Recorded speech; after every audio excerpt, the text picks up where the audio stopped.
Sandalwood queen Ramya ಏನಿದ್ದಾರೆ, Ramya fans ಮತ್ತೆ Darshan fans ನಡುವೆ ಪೋಸ್ಟ್ ವಾರ್ ಇದೀಗ ಶುರುವಾಗಿದೆ. ದರ್ಶನ್ ಅಭಿಮಾನಿಗಳ ವಿರುದ್ಧ ದೂರು ಕೊಟ್ಟ ನಟಿ ರಮ್ಯಾ.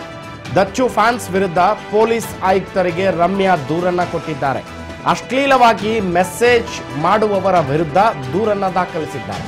ನಾನು ಸುಪ್ರೀಂ ಕೋರ್ಟ್ ಸ್ಟೇಟ್ಮೆಂಟ್ ಅನ್ನ ಪೋಸ್ಟ್ ಮಾಡಿದ್ದೆ, ಶೇರ್ ಮಾಡಿದ್ದೆ. ಆ ಪೋಸ್ಟ್ಗೆ ದಚ್ಚು ಫ್ಯಾನ್ಸ್ ಕೆಟ್ಟದಾಗಿ ಕಮೆಂಟ್ ಮಾಡಿದ್ದಾರೆ. ನಟಿಯಾಗಿ ನನ್ನ ವಿರುದ್ಧ ದಚ್ಚು ಫ್ಯಾನ್ಸ್ ಕೆಟ್ಟ ಕಮೆಂಟ್ ಅನ್ನ ಮಾಡಿದ್ದಾರೆ ಅಂತ ದೂರು ಕೊಟ್ಟಿದ್ದಾರೆ ನಟಿ. ಬೆಂಗಳೂರಿನ ಪೊಲೀಸ್ ಆಯುಕ್ತರಿಗೆ ದೂರನ್ನ ಸಲ್ಲಿಸಿರುವಂತಹ ನಟಿ ರಮ್ಯಾ. ಎಸ್, ಫ್ಯಾನ್ಸ್ ವಾರ್ ಇತ್ತೀಚೆಗೆ ಕಾಮನ್ ಆಗಿರುವಂತಹದ್ದು. ಅದರಲ್ಲೂ ಕೂಡ ದರ್ಶನ್ ಅಭಿಮಾನಿಗಳೇನಿದ್ದಾರೆ, ಅಭಿಮಾನಿಗಳ ವಿರುದ್ಧ ಬೇರೆ ನಟರ ಆರೋಪ ಆಗಾಗ ಕೇಳಿ ಬರ್ತಾ ಇರುತ್ತೆ. ನಾವು ನೋಡ್ಬೋದು, ಹಿಂದೆ ಕೂಡ ಜಗ್ಗೇಶ್ ಅವರು ಕೂಡ ಆರೋಪವನ್ನ ಮಾಡಿದ್ರು. ಜಗ್ಗೇಶ್ ಅವರು ಏನೋ ಒಂದು ಕಮೆಂಟ್ ಅನ್ನ ಪಾಸ್ ಮಾಡಿದ್ರು ಅನ್ನೋ ಕಾರಣಕ್ಕೆ ದರ್ಶನ್ ಅಭಿಮಾನಿಗಳು ಜಗ್ಗೇಶ್ ಅವರನ್ನ ಮುತ್ತಿಗೆ ಹಾಕಿದ್ದಂತ ಸುದ್ದಿಗಳನ್ನ ಕೂಡ ನಾವು ನೋಡಿದ್ದೇವೆ. ಅಷ್ಟೇ ಅಲ್ಲ, ದರ್ಶನ್ ಅಭಿಮಾನಿಗಳ ಜೊತೆ ಪುನೀತ್ ಅವರ ಅಭಿಮಾನಿಗಳು ಹೊಸಪೇಟೆನಲ್ಲಿ ಫ್ಯಾನ್ಸ್ ವಾರ್ ಆಗಿರೋಂಥದ್ದನ್ನ ನೋಡಿದ್ದೀವಿ.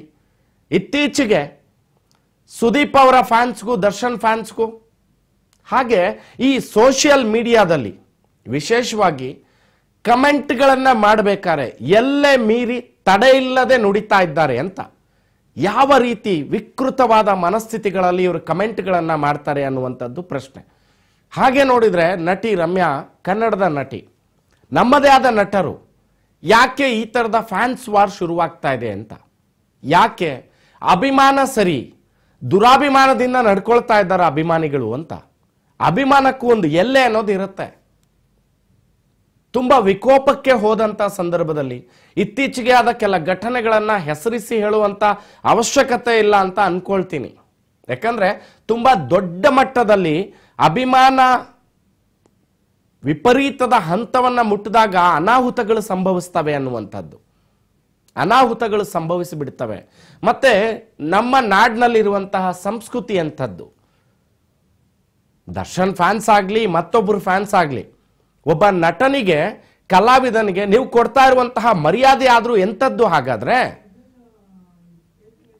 ರಮ್ಯಾ ಬೇರೆ ಯಾರು ಅಲ್ಲ, ಪರಭಾಷೆನಲ್ಲಿ ನಟಿಸ್ತಾ ಇರುವಂತ ನಟಿ ಅನ್ಕೊಳ್ಳ, ಕನ್ನಡದ ನಟಿ. ನಮ್ಮದೇ ನಟರಿಗೆ ನೀವು ನಮ್ಮವರೇ ಆಗಿ ಈ ರೀತಿಯಾದ ಕಮೆಂಟ್ಗಳನ್ನ ಪಾಸ್ ಮಾಡುವಂಥದ್ದು ಎಷ್ಟರ ಮಟ್ಟಿಗೆ ಸರಿ? ಅದು ಒಂದು ಹೆಣ್ಣಿನ ಬಗ್ಗೆ ಕಮೆಂಟ್ಗಳನ್ನ ಮಾಡಬೇಕಾದ್ರೆ ಕನಿಷ್ಠ ಸಾಮಾನ್ಯ ಜ್ಞಾನನಾದ್ರೂ ಇರಬೇಕಲ್ಲ. ಯಾರ್ದಾದ್ರೂ ಫ್ಯಾನ್ಸ್ ಆಗಿರ್ಲಿ, ಹೂಎವರ್ ಯಾರಿದ್ರೂ ಪರವಾಗಿಲ್ಲ. ಆದ್ರೆ ಒಂದು ಸಂಸ್ಕೃತಿನಲ್ಲಿ ನಾವು ನಡ್ಕೊಳ್ತಾ ಇರುವಂತಹ ರೀತಿ ನಮ್ಮ ಸಂಸ್ಕೃತಿಯನ್ನ ತೋರಿಸ್ಕೊಡುತ್ತೆ ಯಾವತ್ತೂ ಕೂಡ. ಹಾಗಾಗಿ ಸೋಷಿಯಲ್ ಮೀಡಿಯಾ ಅಂತ ಮೀಡಿಯಾಗಳಲ್ಲಿ ನೀವು ಕಮೆಂಟ್ಗಳನ್ನ ಪಾಸ್ ಮಾಡುವಾಗ, ಹೇಳಿಕೆಗಳನ್ನ ಕೊಡುವಾಗ ಒಂದು ಇತಿಮಿತಿಯನ್ನ ರೂಪಿಸ್ಕೊಂಡ್ರೆ ಬಹಳ ಒಳ್ಳೆಯದು. ಅದೆಂಥದ್ದೇ ದೊಡ್ಡ ನಟನಾದ್ರೂ ಆಗ್ಲಿ, ಯಾರಾದ್ರೂ ಇದ್ಕೊಳ್ಳಿ, ಜನ ನೋಡ್ತಾ ಇರ್ತಾರೆ ಅನ್ನೋ ಭಯ ಭಕ್ತಿನೇ ಇಲ್ವಾ ನಿಮ್ಗೆ? ತುಂಬಾ ವಿಪರೀತವಾಗಿ ಒಂದು ಹೆಣ್ಣು ಇವತ್ತು ಬಂದು ಮಾಧ್ಯಮದ ಮುಂದೆ ಕೂತ್ಕೊಂಡು, ನಟಿ ಆಮೇಲೆ ಒಂದು ಹೆಣ್ಣಂತ ನಾವು ತಗೊಳ್ಳೋದಾದ್ರೆ, ಒಂದು ಹೆಣ್ಣು ಮಗಳು ಬಂದು ಮಾಧ್ಯಮದ ಮುಂದೆ ಕೂತ್ಕೊಂಡು ನನಗೆ ಅನ್ಯಾಯ ಆಗ್ತಾ ಇದೆ, ನನ್ನ ವಿರುದ್ಧ ಈ ರೀತಿ ಕೆಟ್ಟದಾಗಿ ಮಾತಾಡ್ತಾ ಇದ್ದಾರೆ ಅಂದಾಗ ಎಷ್ಟು ನೋವಿರ್ಬೋದಲ್ವಾ? ನಮಗೂ ನಮ್ಮ ಮನೆಗಳಲ್ಲೂ ಹೆಣ್ಣು ಮಕ್ಕಳು ಇರ್ತಾರೆ. ಒಬ್ಬರ ಬಗ್ಗೆ ನಾವು ಕಮೆಂಟ್ ಅನ್ನ ಪಾಸ್ ಮಾಡಬೇಕಾದ್ರೆ ಒಂದು ಕನಿಷ್ಠ ಸಾಮಾನ್ಯ ಜ್ಞಾನ, ವಿವೇಚನೆ ಇಟ್ಕೋಬೇಕಲ್ವಾ? ತಡ ಇಲ್ಲದೆ ನುಡಿಯೋದು ಅಂದ್ರೆ ಇದೇನಾ ಬಹುಶಃ ಅಂತ. ಯಾಕೆಂದ್ರೆ ನಿಮ್ಮ ಫ್ಯಾನ್ಸ್ ವಾರ್ ನಿಮಗೆ ಇಟ್ಕೊಳ್ಳಿ, ಆದ್ರೆ ಹಂಗಂತ ನಿಮ್ಮ ವಿಕೃತ ಮನಸ್ಸುಗಳನ್ನ ಸೋಷಿಯಲ್ ಮೀಡಿಯಾದಲ್ಲಿ ಅನಾವರಣ ಯಾಕೆ ಮಾಡ್ತಾ ಇದ್ದೀರಿ? ದರ್ಶನ್ನ ಫ್ಯಾನ್ಗಳು ಇತ್ತೀಚೆಗೆ ರಮ್ಯಾ ಅವರು ಏನ್ ಪೋಸ್ಟ್ ಮಾಡಿದ್ರು, ಸುಪ್ರೀಂ ಕೋರ್ಟ್ ತನಿಖೆಯನ್ನ, ಕೇಸನ್ನ ಕೈಗೆತ್ಕೊಳ್ಳುತ್ತೆ. ಕರ್ನಾಟಕದ ಹೈಕೋರ್ಟ್ ಬೇಲನ್ನ ಕೊಟ್ಟಿರೋದನ್ನ ಪ್ರಶ್ನಿಸಿ ಪೊಲೀಸ್ ಇಲಾಖೆ ಚಾಲೆಂಜ್ ಅನ್ನ ಮಾಡ್ತಾರೆ ಸುಪ್ರೀಂ ಕೋರ್ಟ್ ನಲ್ಲಿ. ಬೇಲನ್ನ ಹೇಗೆ ಕೊಟ್ರು ಅಂತ. ಈ ಒಂದು ಕೇಸನ್ನ ತನಿಖೆಗೆ ಮಾಡಿದಂತಹ ಪೊಲೀಸ್ ಇಲಾಖೆಯ ಅಧಿಕಾರಿಗಳೇ ಅಲ್ಲಿ ಚಾಲೆಂಜ್ ಅನ್ನ ಮಾಡ್ತದೆ ಪೊಲೀಸ್ ಇಲಾಖೆ. ಸುಪ್ರೀಂ ಕೋರ್ಟ್ನ ಸಿಜೆ ನ್ಯಾಯಮೂರ್ತಿಗಳು ಖಾರವಾದ ಪ್ರಶ್ನೆಗಳನ್ನ ಕೇಳ್ತಾರೆ. ಬೇಲನ್ನ ನಿಮಗೆ ಯಾಕೆ ಕೊಡಬೇಕು? ಈ ಕೇಸ್ನಲ್ಲಿ ಇರುವಂತಹ ಪ್ರಮುಖ ಆರೋಪಿ ಏನಿದ್ದಾರೆ ಅವರಿಗೂ ಇವರಿಗೂ ದರ್ಶನ್ ಅವ್ರಿಗೂ ಏನ್ ಸಂಬಂಧ ಇದೆ, ಹೀಗೆ ಹತ್ತಾರು ಪ್ರಶ್ನೆಗಳನ್ನ ಕೇಳ್ತಾರೆ. ಮತ್ತೆ ಸುಪ್ರೀಂ ಕೋರ್ಟ್ನ ಅವತ್ತಿನ ವಾದ, ಜಡ್ಜಿನ ನ್ಯಾಯಮೂರ್ತಿಗಳ ಪ್ರಶ್ನೆ ಏನಿತ್ತು, ಬಹಳ ಖಾರವಾದ ಪ್ರಶ್ನೆಗಳಿತ್ತು.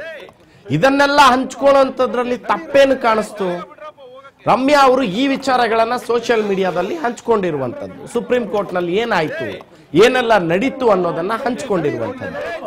ಅದಕ್ಕೆ ಕಮೆಂಟ್ ಮಾಡಿರೋದಕ್ಕಾಗಿ, ಕೆಟ್ಟ ಕೆಟ್ಟ ಕಮೆಂಟ್ಗಳನ್ನ ಕೊಟ್ಟಿರೋದಕ್ಕಾಗಿ ಇವತ್ತು ರಮ್ಯಾ ಅವರು ಬೆಂಗಳೂರಿನ ಪೊಲೀಸ್ ಆಯುಕ್ತರ ಕಚೇರಿಗೆ ಭೇಟಿಯನ್ನ ಕೊಡ್ತಾರೆ.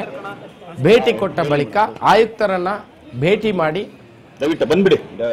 ನನಗೆ ಈ ರೀತಿಯಾಗಿ ದರ್ಶನ್ ಫ್ಯಾನ್ಸ್ಗಳೇನಿದ್ದಾರೆ ಅವರು ಕೆಟ್ಟದಾಗಿ ಕಮೆಂಟ್ಗಳನ್ನ ಮಾಡ್ತಿದ್ದಾರೆ, ಮೆಸೇಜ್ಗಳನ್ನ ಮಾಡಿದ್ದಾರೆ, ಹಾಗಾಗಿ ನನಗೆ ನ್ಯಾಯ ಕೊಡಿಸಿ, ಇವರ ವಿರುದ್ಧ ಕ್ರಮ ಆಗಬೇಕು ಅಂತ.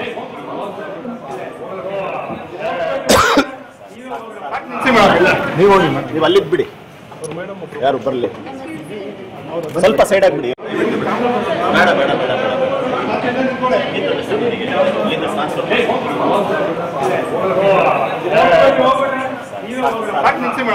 ನೀವು ಅಲ್ಲಿದ್ ಬಿಡಿ, ಯಾರು ಬರಲಿ, ದಯವಿಟ್ಟು ಬಂದ್ಬಿಡಿ, ಬಾಕ್ಲಲ್ಲಿ ನಿಲ್ಲಕ್ಕೆ ಹೋಗ್ಬಿಡಿ.